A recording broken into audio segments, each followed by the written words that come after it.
waiting to see all 2x2. One car starting from the pit lane, that's the second of the Winward Racing Mercedes. Their main car, the yellow and green one's a championship leader. It's down in 16th, waiting for the lights. It's a long hold, then a quick flick. Who's made the better start? Looks like Aurelian Panis has possibly got his nose in front. He'll have the bigger sweep. Cumchi Racing, Aston Martin weaving around midfield, and then Panis trying to go to the inside. No, let's try the outside. But Jordan Pepper, well, advantage to him and tucked in behind. Marvin Kirchhofer moves up into second place. And looks like the team WRT BMW has been scattered a little bit wide. And how many places? About, oh dear, the championship rival, Amaro Engel, gained place over place, gained about 6 places, but then ran too deep up the hill into turn 2 and has probably given them pretty much all of those back again. Yeah, it's been a good start for Pepper and Kershaw for the inside. They've dropped the VDS silver car, and at the moment that's the car holding back the WRT car of Van der Linde. And yes, you could see Engel, he did a Hail Mary into turn 1, it worked out. He tried the same move into 2, the dirty part of the track did not work out. I think he's gained, but not as many as he needed to, as we get this drone shot now. Side-to-side contact for 8th place at the moment. That's between Alex Acker and Max Jensen. Very clean opening sector thus far. Certainly was. So a yellow sector, so someone somewhere has left a car on the grass. Whoa. And oh dear, Ben Green just not having any luck. And the Walkenhorse Motorsports Aston Martin going for a rotation as well. So a yellow sector on the circuit, not thus far affecting Jordan Pepper. He's starting to pull clear. Safety cars clearly still sitting on the track. So that will bunch the whole field up. But in terms of places gained, actually, Maro Engel gained 3. He had gained about 6, gave about 4 of them back and picked off another one. But importantly for the Grasser Racing team, they started on pole, they maintained it. And how about that? That was a live FPV lap, a drone shot following the cars around this circuit. Fantastic skills to fly it so well. Fantastic skills from Jordan Pepper to convert that pole position.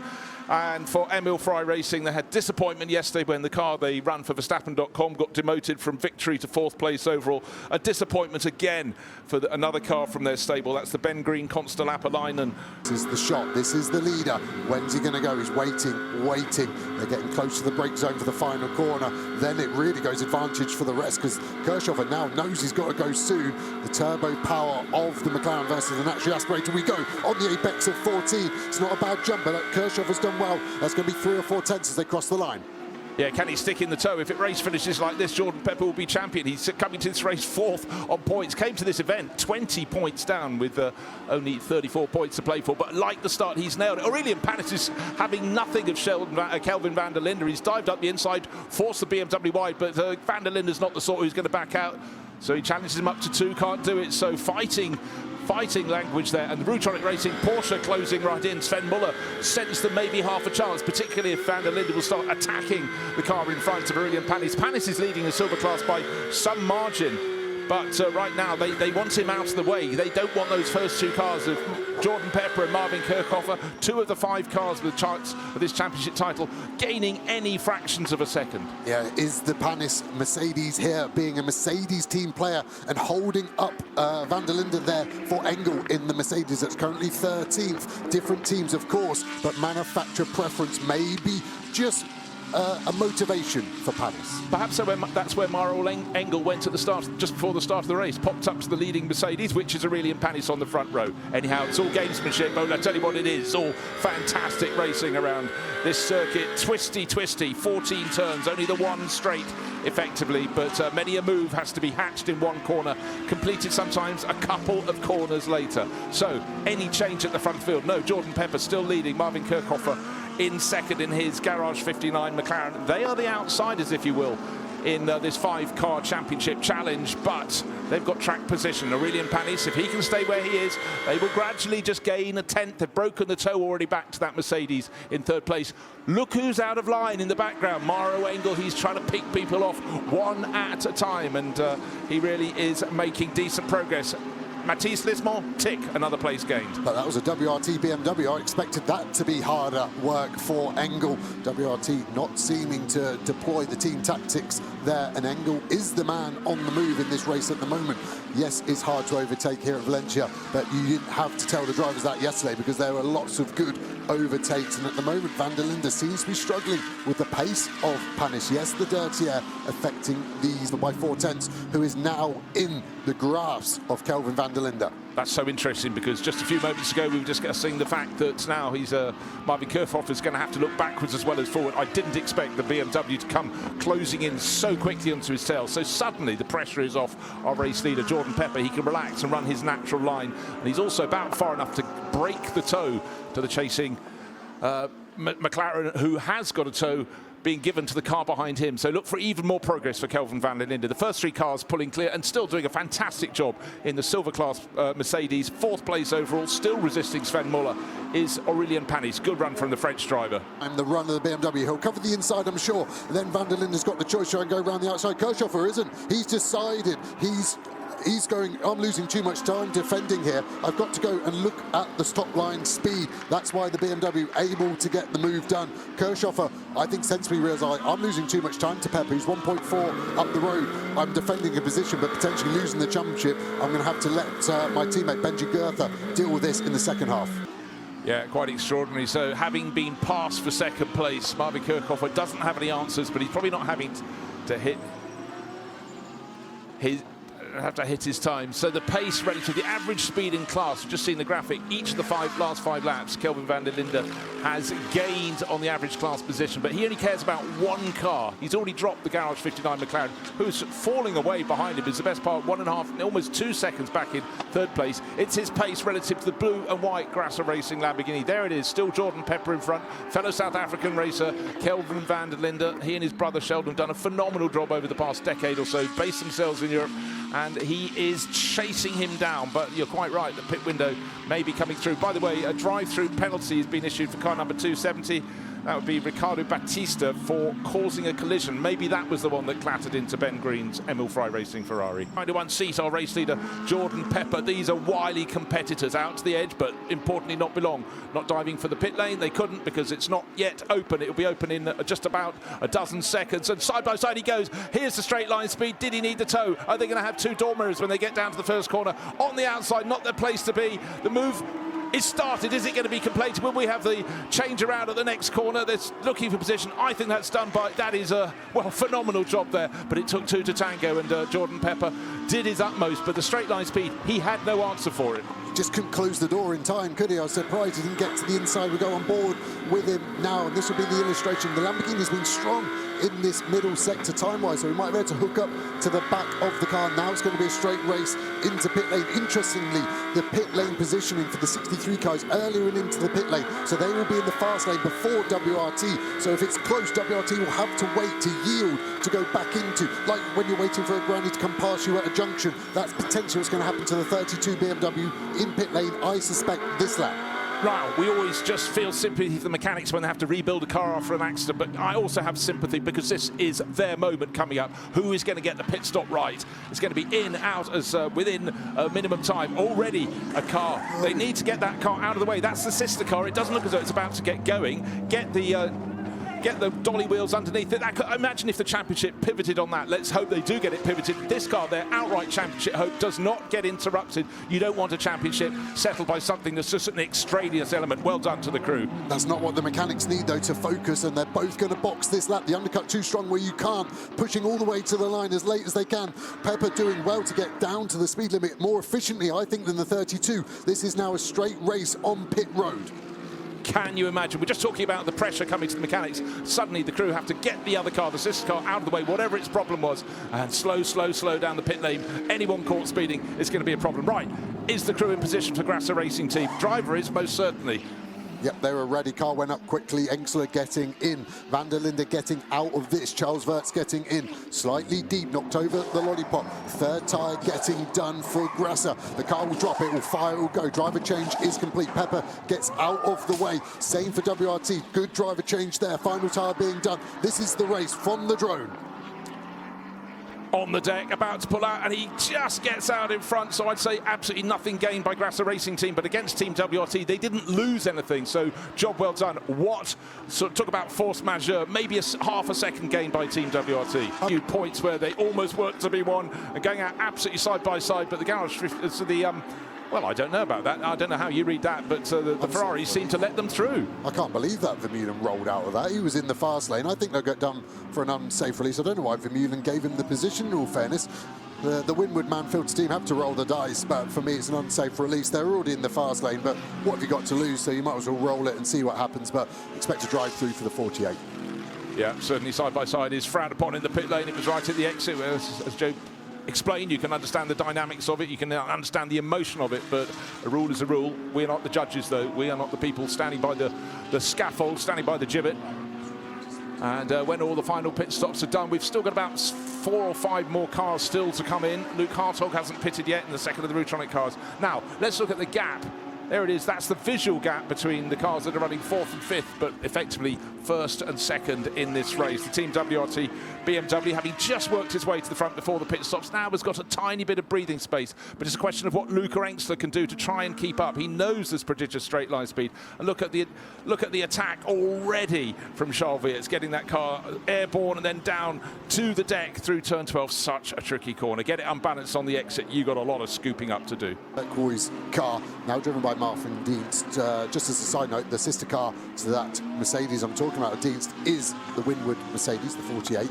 Not suggesting anything, but just as a side note, there is our gold class leader from Hewland that was held up on pit exit, but now leading class, now leading the championship as it stands. And in terms of track position, in terms of pit stops made, it means Lucas Auer, taken over from Mauro Engel, that yellow and green Mercedes, the Winwood entered car, is up into effective 8th place overall. So 8 places gained since the start of the race, but there is still a suggestion about leaving the pits 2 by 2 in the pit lane. That hurried exit between these 2 cars, the number 69 Ferrari. Oh, someone running a little bit wide there and coming to a halt. It's a Lamborghini, but for Grasser Racing Team, it's the sister car. It's obviously been released from the garage. That just pulled out of the way. Nice sunny day. You can see the shadow of the drone flying around above these cars. Absolutely brilliant images here. And now that slingshot down towards the fastest infield corner, fastest corner of the entire lap. Turn 12, how much curve do you take? Boof. Come back down to deck, and then immediately you've got to turn to the left. But he knows when he gets onto the start-finish straight, he'll lose out to the BMW. Silver Cup leaders, Cesar Gazzo, now at the wheel, taken over from Aurelian Panis, starting on the front row, not having any trouble in the first few laps. Well, that's a far better formula. Yesterday, their car trickled off the track, came to a halt. You really had to feel for them. Yeah, and that took the championship away from them. They've been super fast all year. That bad luck yesterday was very unfortunate, took the championship away, as I said, but today they've been superb. Great pace from both drivers, Panis and Gazzo, and actually Gazzo now starting to catch the McLaren in front of Benji Goethe, and at the moment the McLaren has no pace. What I would like to start to manifest is what would happen if we had a safety car on a restart, because for me the 63 Lambo is the faster car out of the 2, so suddenly that gap that Weerts at the moment may be managing at the 1.6 would become a bit more interesting. But at the moment, this number 10 Mercedes in its own bit of real estate, it currently is 5 seconds behind the car in front and 6 in front. So nice and clear for them to the 2nd place in the silver class, and then the other championship protagonist, the 96 car, which is now the longest shot for a championship. Just looking down the various classes, Aurelian Panis is leading the silver class, and the group that won the title yesterday, once Panis's car had broken down, it was leading the class anyhow, but Jamie Day in the Aston Martin is down in 5th in class. So imagine if a handful of points had been picked up by Panis and Gazzo, they would still be in this title hunt. However, they didn't, and they're out of it. And now, if we finish as is, Chris Lullum and Thierry Vermeulen looking at their Ferrari now, Verstappen.com Racing, they will put this one to bed. Louis Pret and Gilles will fall back almost in the grasp of Gilles Magnus and Paul Everard, but you picked up a very slow pit stop. What do you say, a dozen seconds shed for them in the pit stop for the Garage 59 McLaren crew. So you're really picking up the pace through the course of this meeting, and that's why Lucas Auer can't pick off the silver entry of Gilles Stadbader, who's just putting his car where he wants it, and that was very quick in the race yesterday, that car. But Charles Weerts, another lap on the board. That means 25 have been completed, 2.6 seconds clear. Fastest lap of the race now to Dennis Marshall in the 74, the bronze car. Dennis Marshall was on pole yesterday, showing how fast he is aboard that Kessel Ferrari there. And just actually looking down the order, that I can't believe the pace drop off for Engstler on the last lap. He lost 4 tenths. The gap has now grown to 2.6. Has the tyre gone? Has he realised that I can't attack, and I better actually to cruise at a pace that's not killing the tyre in case there were a late race intervention, and he could then be fresh on the restart. But at the moment, Charles Weerts has this very easy going for him. The gap now growing to 2.6. I'm still trying to gather my thoughts to imagine the despair yesterday. Qualifying 23rd, actually 25th, but promoted 2 grid positions. This is the Charles Weerts car. I'm thinking, okay, I've just got to get to the halfway point in the race, hand over to my teammate. You get to survive turn 1, you do not survive turn 2. You didn't even see the attack coming. It was someone across the grass, and he must have thought, it's over and out. But they fought on. And this could be the reward for them. For Charles Weerts, he's already been a sprint champion. That was back in 2022, sprint champion in 2021. Never been a GT World Challenge title for Kelvin van der Linde. It seems like an oversight, but he could be heading towards collecting the first of his titles in this particular series. And I'd have to say it'd be really, really hard earned, and that's the best way to win a title. Yeah, the other thing that might be affecting Engstler is the track limit warnings. He's on 4. 6th one would be a 5-second penalty, so he's probably just nursing that to make sure it's okay, whereas the lead car is only on 2 and Benji Goethe behind is also on 2, so the 63 Lambo effectively on its last warning. The cars are placed on the circuit. Lovely rear shot as they come out of turn 14. First and second going through shot. It was 2.6 seconds between race leader Charles Weerts and the 32 BMW from TWRT. The chasing Grasser Racing Lamborghini. It looks like it's probably going to be there or thereabouts. Comes down by a 1/10 of a second for Luca Engstler. Maybe those slightly slower laps that you thought were just about saving the tyres, but in the background can't see any particularly clear evidence whether that's worked or not. Right, silver class, we've still got a car in 4th place and 1 in 5th. That's very good for them in this overall battle. So the younger crews, Gazzo, but they're 8 seconds clear. That Panis car he shares with Panis for Boots and VDS, 4th overall, 8 seconds clear of Maxi Moussen's Team WRT BMW. So looking very tidy indeed. The last 2 laps, every single one, relative to the average pace in the pro class, our race leading car has been edging further clear. So some lap, the biggest gain was 7/10 of a second. Oh, and they're trying to overtake on the start finish straight. This is Marvin Dietz trying to gain a place against the Aston Martin. And up ahead, the Imperial Racing Lamborghini. So this is maybe offering just a glimmer of hope for the chasing Lamborghini. Just coming into shot now, white with the blue bonnet of Luca Engstler. He's just over 2 seconds down. He's got to see how this traffic falls in front of Charles Weerts. And Charles thinking, great, I'm just getting to the twisty part of the circuit. I'll catch them, but will they see them? Will they let him pass? That's the big question for Charles Weerts. All he can do is get onto their tail and hope they have noticed and will find a point on the circuit where they can pull wide. But it's such a twisty infield here that it really could compromise any driver. It could be the Lamborghini that's compromised or our race-leading BMW. We can't tell you. Let's hope neither, but it definitely could be a factor here. Down to turn 8 they go. Tricky corner. The emotions Charles Weerts is feeling. He knows he's going to win the jumps if it stays like this. He's nervous. He's apprehensive about the traffic. Is that emotion going to turn to anger at some point? It's like when you land at an airport late on a Sunday night. You're trying to get through as quickly as you can, and you get stuck behind a blockade of slow-walking people, and you just want to burn through their head with your laser eyes. That's what Charles Weerts has got to do on these remaining laps. He can't afford to lose much more than the second, because then that will be advantage to Engstler in that Lamborghini. Catching in this now Grasser Lamborghini sandwich. Well, they're all fighting for position, but he's unfortunately 33rd through to 35th position, so not really. Okay, Rodrigo Almeida, he picked it up, but slightly delayed our race leader, but he's moved aside, so well done to the Come To You Racing Aston Martin driver. 1 off the list. Then the straight line. This is where the BMW's might. He's got to try and catch Marvin Dietz. Mercedes, in turn, that is looking to see if it can gain a position. It cannot. Christian Engelhardt moves across his bow, fully entitled to do that. But this is the car you suggested might have a role to play. Christian Engelhardt, CEN on the windscreen. He's not yet being challenged by the race leader. There is the race leader, car 32, BMW, Charles Weerts, in the middle of a 5-car pack. He needs to get to the front. And the last 2 laps have been very good indeed for Luca Engstler. He's closed the gap down. It, remember, was about 2.6 seconds. It's down now to 1.7. in the top right-hand corner. There's nothing more he can do. Christian and certainly Luca Engstler is throwing absolutely everything at this charge. It's surely under a second, 0.777 of a second. No traffic up ahead is, and Kelvin van der Linde, he knows he can do no more. His teammate Charles Weerts is the driver who's got to get the job done. How important was that overtake just before the pit stops to give the track position to the Team WRT BMW? Oh, a little bit swing of a tail there from the chasing Lamborghini. Nothing is being left in the tank at the moment. What's left in the tyres, and certainly pushing on now. Charles Viers, the body language of his BMW is getting more and more violent. He's absolutely on the ragged edge. I think we're just going to squeeze 2 more laps in as well. It's going to be tight as they cross the line, but I think it could be 2 more laps after this one. So, yep, Engster still with a chance, but has he got any pace to do anything? Yes, the gap's back under a second, but Wirtz managing it. Track limits equal 4 each now. So Wirtz has picked up another one since we had the radio message saying no more.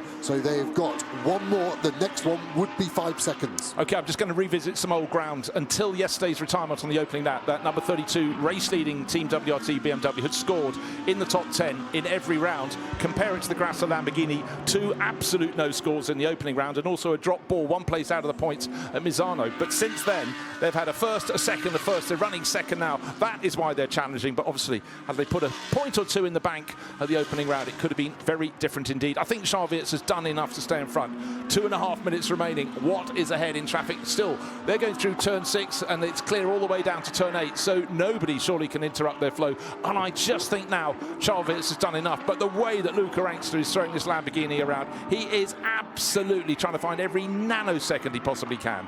I would just be worried if I was Engster, if I could catch the back of the 32, where would I make the move? Because the car very strong in a straight line in front of him, that BMW, so it would have to be a lunge, it would have to be somewhere in the infield, and then could it get clean? The gap is coming down visually. This has been a mega sector 2 for this Lamborghini. So yes, the pace is there, but the move would have to be a high risk one. But a championship on the line, the risk I would say is worth it if he's going to get the chance. Okay, complete outside point here. If they collide and go off the circuit, the championship will go to Benji Goethe running in 3rd place overall, but he's 8.5 seconds back. He has no role to play in this. He is the outsider. It's down to these 2. What's left on the clock? 1 minute 30. I think we've got time for this lap, just, and 1 more. By the smallest of margins, your maths is very good, particularly for a Sunday. Exactly that, and yeah, I would agree with that. And Engster just seems to have found a second wind of pace, and that's what the graphic's showing here. Yes, some of that was traffic, especially on lap 34, but the last 2 were clear 2/10 quicker on lap 36, and that's the important one, because that was the last time by, as the traffic now dissipates and everything is being thrown. They're still on the same track limit warnings, so they will be saving 1 for the last lap potentially if they need to use it as one final roll of the dice. Well, absolutely enthralling. This is tip-top GT racing. Yesterday we had tip-over GT racing with a lot of incidents on the opening lap of the race, but this is keeping us on the edge of our seats. Can Grasser Racing Team make it 3 wins out of the past 4 races added to a 2nd place? That's propelled them from really nowhere in the championship into this battle. But can Team WRT, the arch winners of titles, do it again? Yesterday, you'd have thought not a hope. Today, after a decent qualifying position, starting from 4th on the grid, patience in the opening stint of the race from Kelvin van der Linde, and now Charles Viers is taking it right to the edge. Staunch defence. Jordan Pepper still hasn't breathed for the last 4 minutes or so. He's surely going to have an exhale soon, but unfortunately it could be in disappointment, because I just don't think Luca Engster is close enough to make a charge. And as you said, once they get out of that final corner next time around, he won't have the pace down the start-finish straight, and so it should finish in this order. Father Yves Wirtz, he's sort of not quite knowing what to do. They've won so many titles since he set up Team WRT with Vincent Voss, but each one is sweet as the ones before, you can be sure. And after the despair of yesterday, to come through today would be just the most phenomenal revival. 4 kilometres and counting for the championship. Vincent Voss there with Wirtz, the 2 team owners of this team.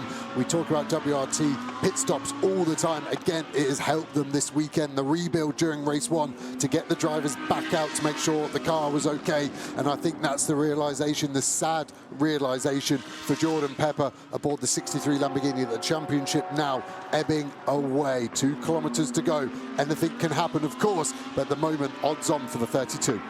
Yeah, at this point in the race, I just want to tip my hat to Cesar Gazo and Aurelian Panis. Started second, a silver class car from the outside of the front row, and they're still there, just outside the top 10, but importantly ahead of even one of the overall championship challengers before the start of this race, still keeping the Patrick Niederhauser-driven Rutronic Porsche behind them. But talking behind, the car that is behind in the battle we're looking at now, the car in 2nd place, not first, Luca Engster. He's given it a really good shot, but here we go. We've got turns 12, that's coming up now, 13 and 14 to go, and then just the blast down the start-finish straight from turn 14 to the checkered flag. This is the final lap, not just of this race, the 10th sprint race of the season, but of the entire championship, the Sprint Cup. It looks though it wasn't going to be theirs. It looks though it was, but for Team WRT, it is surely going to be their championship title. 0-0-1 on the windscreen. There is the checkered flag. The lights flashing. Charles Weerts gets the job done, and joy unbounded for Kelvin van der Linde and the squad. Bang, the title is theirs.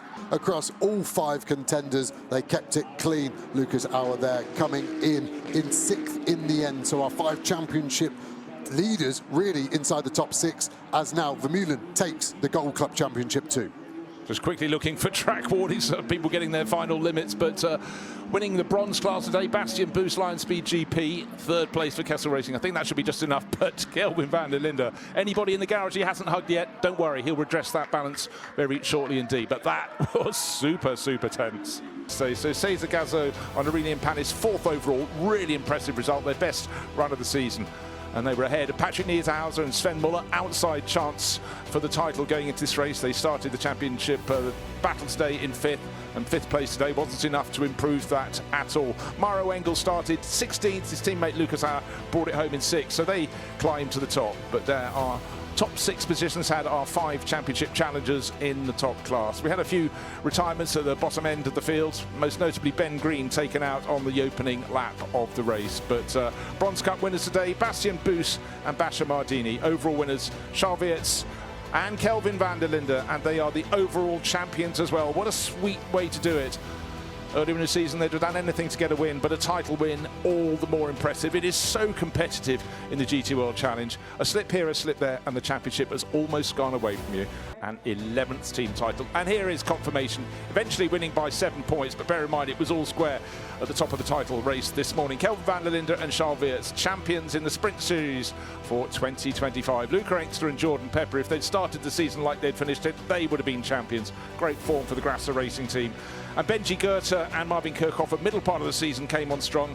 3rd across the line today, but it wasn't to be enough. They stay in 3rd position overall. And equal on points in the lead this morning was Lucas Auer and Mauro Engel. A poor qualifying session left them on the back foot. They couldn't recover from there. An honourable mention, 5th place overall, Sven Muller, Patrick Niederhauser, Rutronic Racing, Porsche crew, 5th for them. And for the Ferrari crews, they are further back down. And you can see in 6th and 7th places overall. But for Team WRT, it's another title in the bag. But boy, did they have to fight for it. Let's look at the honours in gold. Chris Lulham, Thierry Vermeulen, class winners again today, and that was enough to just squeak them ahead of the Garage 59. Louis Pret driven McLaren had a bit of a rotten pit stop, and that really hampered their chances. But already Lulham and Vermeulen were ahead in the front of that gold class battle. Silence is not falling across the paddock. And let's take a look at the silver class. This was the only title battle that was sorted in yesterday's penultimate race. Kobe Powell and Jamie Day winning the title for Come To You Racing with their Aston Martin. But a real push by a car that didn't finish yesterday. 4th overall today, Aurelien Panis and Cesar Gazzo, 2nd in the title race this year for Boutsen VDS. And of course, we have 4 championships, and it was tight all season, only 5 points at the end. 3rd place in class today was enough for Kessel Racing's Ferrari crew of Dennis Marshall and Dustin Blattner to be the 2025 bronze class championship. But Basha Mardini and Bastian Boos, really honourable mention for 2nd place for them in the Lion Speed GP. Porsche and a Lamborghini in the top. Dimitri Gazava for Imperial Racing, but this season it was a fantastic battle in bronze. I'm looking forward to next year already. The level of the bronze drivers has just come on so much, hasn't it? Dustin Blattner, Basha Mardini, Gavazza have been strung down. Lung's been unlucky at times as well. So every class, all 4 classes in this sprint series has been phenomenal, and I've enjoyed every single second of it. So 3rd place today and 3rd place in the championship, Marvin Kirchhofer and Benji Goethe, Garage 59 McLaren crew. 2nd place in the race today. Winners last night after countback. Jordan Pepper and Luca Engstler for the Grasser Racing Lamborghini team, looking wistful and sad, but they couldn't have given any more than they did this weekend. But those non-scores in the opening round, they really hurt. For Team WRT and BMW, team representative up there being applauded. But let's hear the big award cheer coming up for this year's champion, Charles Weerts and Kelvin van der Linde. Oh yes, very, very happy indeed. And for BMW, for Team WRT, the title was won, but it went all the way to the final lap. So waiting for the presentation to come, look at the 25 champions. Deserve them. First, the team trophy, but what a job, Joe Osborne. Yeah, and the team representative there, Will McKelvey, we've heard him on the radio all year, being phenomenal on the 32. And shout out to him. He started as apprentice, as a fueler for Barwell Motorsport. He was my fuel guy at the 24 Hours of Barcelona. And there are our winners, Van der Linde and Charles Wirtz, heroes all season long.